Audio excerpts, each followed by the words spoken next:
Good afternoon. Thank you, Ellen. I was a bit nervous preparing for this talk because I've not spoken at a journalism conference. But after listening to Sainath this morning, I feel emboldened because a lot of the things I say I think will resonate. And since he's already said them, brilliantly, they must be true. So now you have to start from believing me. I would like to begin with a vignette.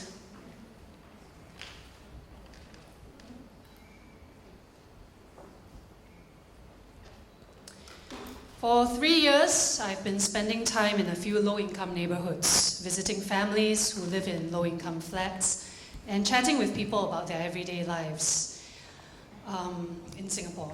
About 2 years ago, I met a woman I'll call Kay, and she was 24 years old then. She has 2 kids. They were, at that time, ages 7 and 6. They are very lively and sociable kids. She's proud of the fact that her son is good in mathematics and that her daughter is a really precocious reader. Kay's kids are very independent. Even her 6-year-old could cook instant noodles on her own, something that middle-class Singaporean kids generally cannot do.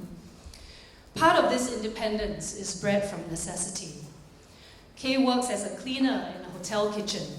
She's paid $45 a day for this work. Her work has become very irregular. She has a boyfriend, but his work is also unstable. And in any case, he doesn't appear to be contributing much to her household expenses. Her ex-husband does not pay maintenance for her children, and she's afraid that he will challenge her for custody if she chases him for it. When she has work, her shifts are at night. She leaves the kids at home with her boyfriend. She leaves her flat at 10:30 p.m. and she gets to her workplace downtown at 11. And together with her co-workers, they clean from 11:30 to 4 a.m. with a break between. Then she waits to catch the first train, and she reaches home around 7 in the morning. Her kids are both in afternoon session at school, and this starts around 1 o'clock. After she gets home, she takes care of them. The older of the two, who is in primary 1, he goes to school, to and from school on his own, and the younger one still needs to be sent and picked up. Kay couldn't afford the deposit that a childcare center required from her, so she put her daughter in a kindergarten. This means that she's in school for only 3 hours. As a result, Kay has just 2 hours or so in the afternoon to sleep before she has to go back to school to pick her child up.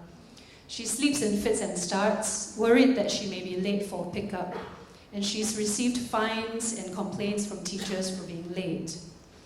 The last time we spoke, she was quite panicked about the fact that she wasn't getting enough work, and her bills were piling up. She desperately wanted to get another job nearer to her home, one with more regular hours. But besides the fact that she had not found a position, she was also worried about what to do with the kids if she succeeded in finding a job. She has tried to apply for after-school student care for her older child, but it was fully subscribed. So her big hope for next year is that when they're both in primary school, that they can both be in student care and she can secure a job with normal hours. The specifics of the vignettes, I can tell, vary. There are divorced couples, there are married couples, there are divorced persons, there are remarried people. There are dual-income households where both men and women do wage work. And there are single-income households where men do wage work and women do care and housework. There are people with no kids and people with 1, 2, 3, or more kids. Specific variations aside, after 3 years of talking to people, I see some clear patterns. People have a hard time paying their bills. Many have chalked up debts. People know sometimes they run out of food. People know what it's like to have their water or their electricity cut off. Homelessness is an experience they or someone they know have encountered. No one has their own bedroom.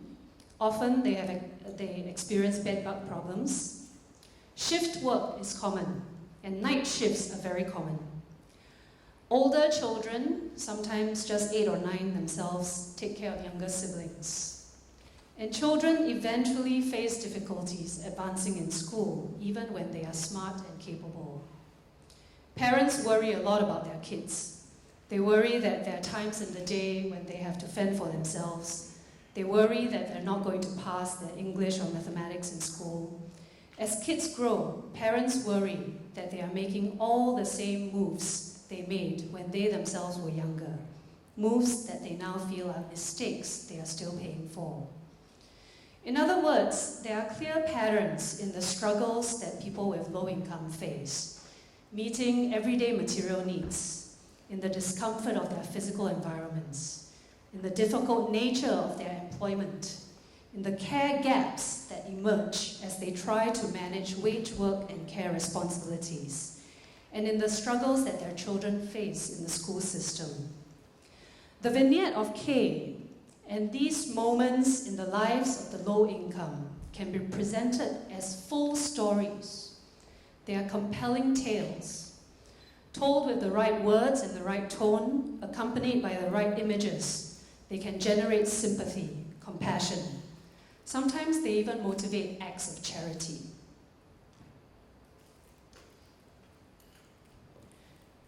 There is value in telling these vignettes, but they are not full stories.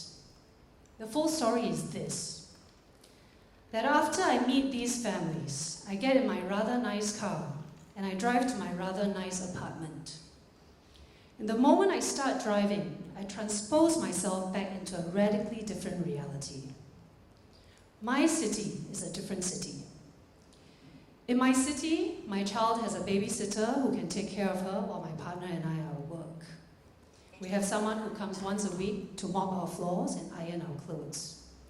In the city me and my co-workers live in, if we were so inclined, we could hire a migrant domestic worker and I could get tax reliefs from doing so.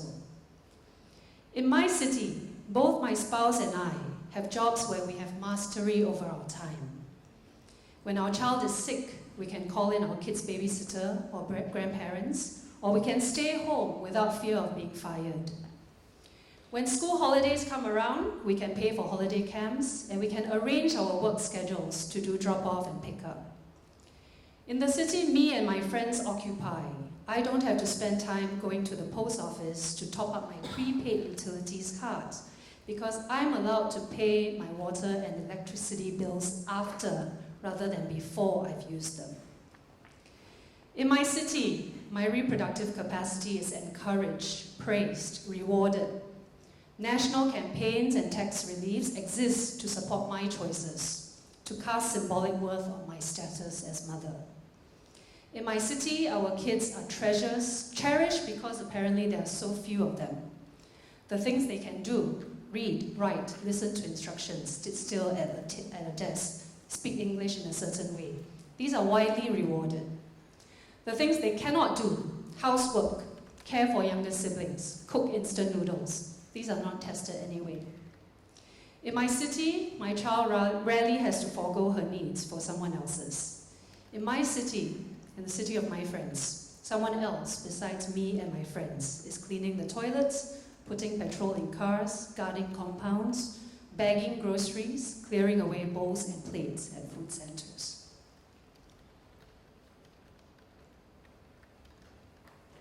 Vignettes of poverty are easy to tell, but inequality is the answer to the puzzle of why and how it persists. Inequality is the phenomenon when someone like Kay and someone like me can do essentially the same things: love our children, work hard, pay our bills, build relationships with our communities, and face vastly different outcomes. The story of inequality cannot be told by telling vignettes of Kay or a million vignettes of others like her. We can only really perceive why poverty persists if we look at wealth. And we can understand the reproduction of poverty and wealth better only when we compare the different conditions faced by people like Kay and people like me. The story of inequality requires bringing into the picture an unjust wage system and employment structures that grant different substantive rights and privileges to different types of workers. Kay and so many other low-wage workers already work incredibly hard at very difficult jobs, but still earn well below what they need to meet basic needs. We see that people in these jobs have very little control over their time. They are subject to employers' needs when it comes to their daily work schedules. If their children are sick or otherwise need them, they are afraid to take time off because they are afraid this will cost them their jobs. The story of inequality requires analysis of how public goods are distributed and how a principle of what I've called differentiated deservedness is embedded into public policies. It requires looking closely at which families' choices and which families' care needs are supported and which families are not. Many women like Kay are told when they try to access any form of public support that they should find higher paying jobs or jobs with more hours. Indeed, to qualify for much needed subsidies for childcare centres, they have to have employment. But when employed, there are numerous care gaps that they cannot resolve. Childcare centre hours are not necessarily the same hours as their work hours. Children who have outgrown childcare centres, like their middle-class counterparts, in fact continue to require their care and attention. Housework and errands need to be done on a regular basis, and people who have no paid help must do all of it themselves. So the public policy orientation in Singapore has been towards individualizing and privatizing the resolution of these needs, primarily through the migrant domestic worker program. But the reality is that not everyone has maids. The story of inequality, finally, also requires close analysis of what schools are rewarding and punishing, and how these are not class-neutral qualities. It requires teasing out the ways in which schools are asking from students what they don't necessarily teach. So many of the kids I meet amaze me with their sweetness, their openness, their curiosity, and their independence. So many of the parents I meet and talk to think and worry and talk about their kids. And one big worry they have is that their kids are failing English and they're failing mathematics. And they are failing soon after they enter primary school. How can this be? They've just started. The reason is fairly straightforward. By primary 1, kids entering the formal school system are expected to be able to read and write. Preschool is not compulsory, and the sector is segmented by price. So inequalities that are produced during those years carry over into primary school. At the primary school and older levels, the inequalities are further intensified by the shadow education industry of tuition and enrichment centers. The story of inequality then requires us to look more closely at how money is shaping the education system in ways that enhance its role of sorting and hierarchizing, and in ways that undermine its purpose to educate.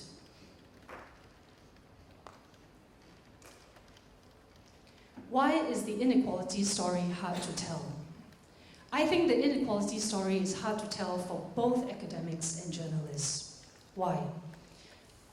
There are at least 3 challenges.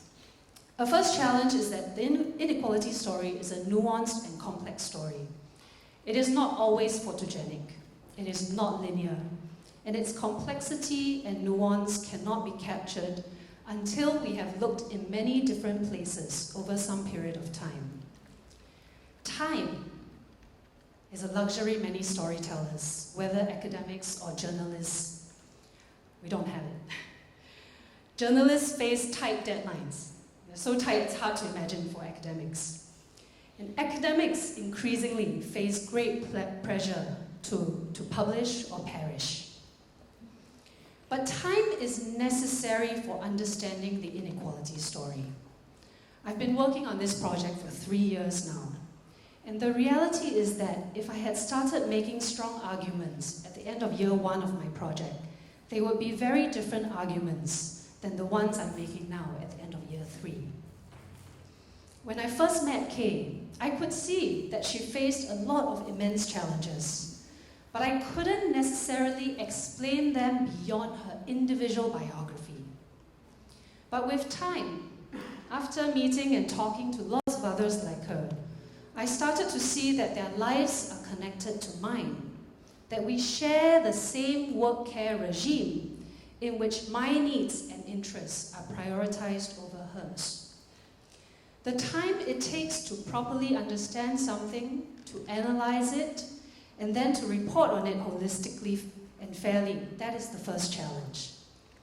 A second challenge is that talking about inequality requires speaking truth to power. When we focus only on poverty, we can pretend we are talking about a flat phenomenon. A phenomenon without powerful actors and agents, a phenomenon disconnected from hierarchical differences. But the minute we use the word inequality, we have to confront the fact that we are talking about power differentials. We are talking not about how people respond to individual stresses, but about how they must respond to conditions produced by systemic rules. We're implying that institutions and decision makers act in ways that generate inequality. We are saying that people in a society exist in relationality to others in society, and that some people's comfort is built on other people's pain. Because many of these people and institutions we will need to speak about hold, among other things, keys to our livelihoods, there are risks involved in telling these stories. We can't always take the risk. We don't always have the courage to do so. It is not always smart to take risks, and it is also not always clear how to make smart decisions. This is a formidable challenge as individual scholars and journalists, and also for the various institutions and organizations in which we do our work. Finally, we face a challenge in ourselves. For many of us who are in positions of relative class privilege, telling the inequality story requires us to confront our own deservedness. Many of us have internal narratives along the lines of this. We have worked hard to get where we are. We made it to where we are not because of connections to the powerful or because of unfair advantages, but because we are hardworking and we're smart. We deserve to be the people now in the position to tell stories. This is the narrative that gives us a sense of self-worth, of dignity. This is the narrative that makes us the legitimate bearers of our positions. And telling the inequality story requires us to examine and to disrupt that internal narrative. When we do, some of us realize that we've had significant class advantages that were like so many step stools at different points in life. Others among us may find that we really had no step stools, but that our stories are exceptions to the rule, and that in every system, there are exceptions to the rule, and exceptions to the rule do not disprove nor destabilize the rule. No matter what we find, telling the inequality story forces us to examine our deservedness, and worse yet, the deservedness of our children in whom we now invest. So 3 challenges to telling the inequality story: scarcity of time, fear of power, our internal narratives. With these challenges in mind, I think we still need to do this. Poverty is everywhere posed as a problem seeking solutions. There is virtually no controversy over that. As far as I can tell, no one anywhere is refuting the need to solve problems of poverty. That is in some way a good thing. There are not so many things that are so uncontroversial. But how people come up with solutions depends on our diagnosis of what the problem is. If our diagnosis is wrong, we should not be surprised when our solutions don't solve. If I and many other scholars are right to say that the problem we face is not a problem of poverty, but a problem of inequality, then we would need very different ways of imagining solutions. When we see that poverty and inequality are always linked, we cannot ghettoize the problem of poverty as if it's a problem of a small minority. We cannot continue to think there are those who render help and those who receive help. We would have to consider wealth every time we speak of poverty. We would insist that elitism and marginality are two sides of the same coin. We would have to stop being coy in speaking about exploitation, about the exercise of power in everyday lives. We would not shy away from calling this a moral problem, an ethical issue that requires solutions at multiple levels of society. Importantly, we would look to solutions within our systems more broadly. We would realize that it is policies and practices that are targeted at everyone that needs fixing, not more initiatives and specialized policies aimed narrowly at the poor.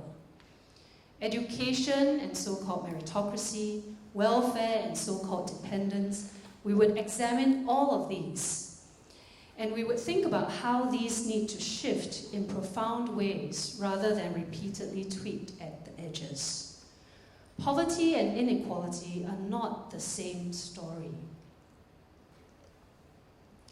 There are the vignettes that people don't mind hearing, and then there are the stories that need to be told.